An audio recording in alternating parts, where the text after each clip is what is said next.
There you So go. I'm going to be discussing my journey to recovery, and hopefully I can give y'all a little hope.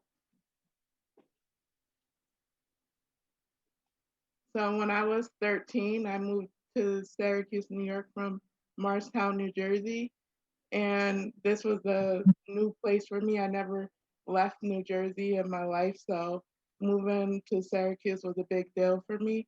And at first, I was very excited because I wanted to leave and I wanted to experience something new. And when I moved up here, I didn't know a lot of kids in school, and I felt alone in school. And I was actually being bullied by a young boy who was kicking my chair a lot and pulling my hair when I was sitting down. And I started skipping that class because I felt like no one was trying to hear me. I would call the kid out, and the teacher would just move my chair, but he would follow me. So I just felt like no one was hearing me. And then finally, someone noticed that I wasn't going to class, and I talked to the principal, and he actually changed my classes for me. So that went well. And I was continuing to struggle though throughout the years. And when I went to high school, the ninth grade, I was really struggling. So I wrote a poem in English class, and it was kind of dark. And the teacher was like, maybe you should talk to a counselor.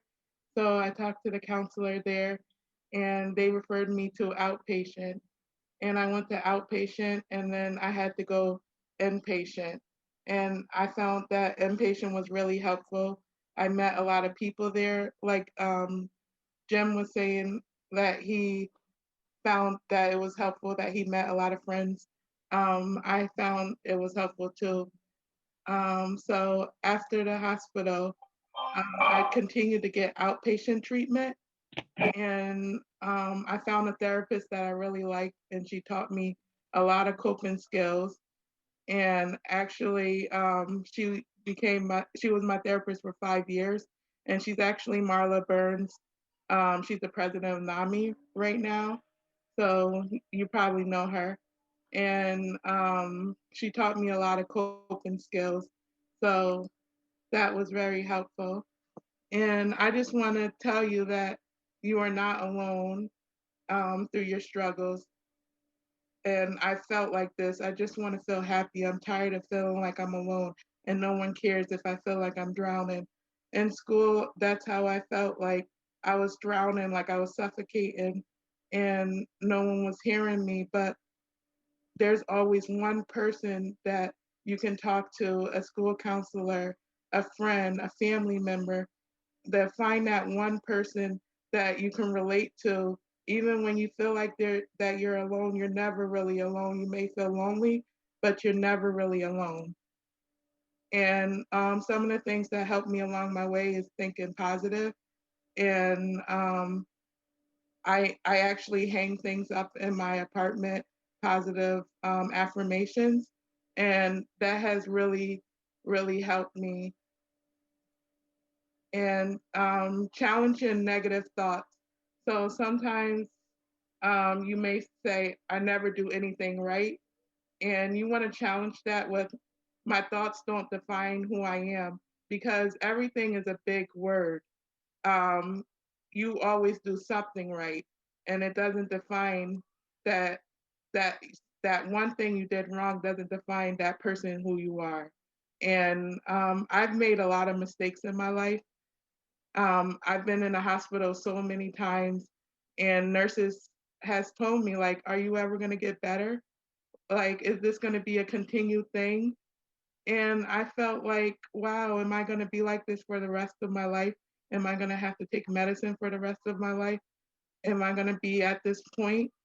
And I just started saying, even though I may take a step backwards, I'm never really far behind. I'm still ahead of the game. Even though you may take a step backwards, you're still ahead. And I just want to let y'all know that. Hanging positive affirmations, like I said, will help. Things that helped me on my recovery journey is asking for help. spending time alone. Sometimes you need that time alone. You know, you don't have to be around people all the time. People may say that's isolation, but sometimes you need to take a break and breathe and relax. And it's always good to go back to someone and talk to them, but sometimes take that break and breathe and take that minute for yourself. And setting boundaries was a big thing for me because sometimes people will take advantage of you, and learning to love yourself and take care of yourself and setting those limits with people is a big deal, and it will help you feel positive about yourself. And this is something I love.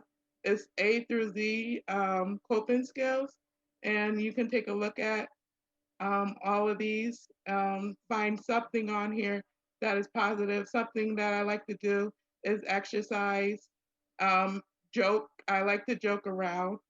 Um, I like to breathe, and I also ask for help. It was important for me to treat myself like I would a friend in need. And once I realized I was as important, things started looking up. So you are as important as the next person. Don't think that you aren't. Give yourself credit. Take a break. Take time for yourself and give yourself permission to make mistakes because we all make mistakes. Give yourself a pep talk and grace. And I just want to say to you guys, It's like, three I've o'clock. been talking to students for a while with Joe, and we've been doing an End in the Silence. That's one of the signature programs with NAMI. And I just want to say that when I was going to school, we didn't have that. And I felt like I was alone, and I felt like no one knew what my struggles were.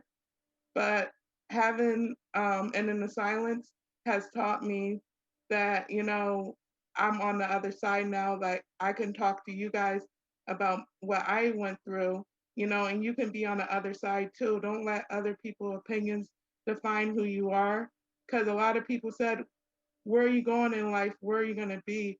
But I'm a mother now, and I have a beautiful young um, girl. She's a month and a half right now, and I'm proud of that, you know, because I couldn't have pictured myself where I am today.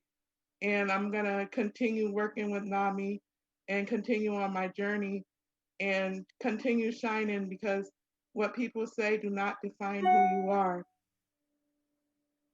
And I just want to leave one thing with you: hang on, pain ends. There's always tomorrow. Thank you.